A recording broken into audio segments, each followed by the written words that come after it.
Norfolk is nowhere near as flat as Noel Coward made out, but in truth it has few dramatic vistas. One of them is Corpusty Church sitting on its hilltop. It must be an ancient site, and yet the church was very nearly lost to us.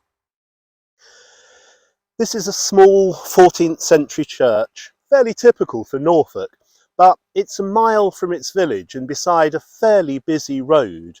In the middle years of the 20th century, it fell into disuse. In the 1970s, a local resident wrote a letter to the Eastern Daily Press, and it was seen by Lady Harrod, who at that time was founding the Norfolk Churches Trust. She became interested and she came and she visited the church, and that was the beginning of its long road to recovery.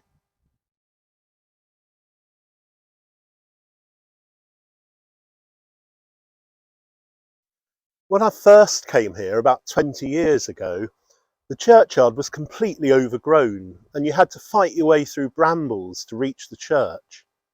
And when you got to the church, the windows were filled with corrugated iron, not glass. Let's go inside and see what it's like now.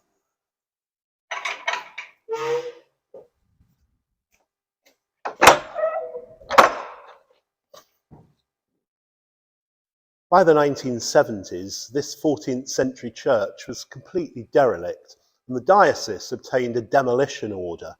But before any action could take place, the church was taken on by the Friends of Friendless Churches, who spent the next half century putting the church back together, and there's still work to be done.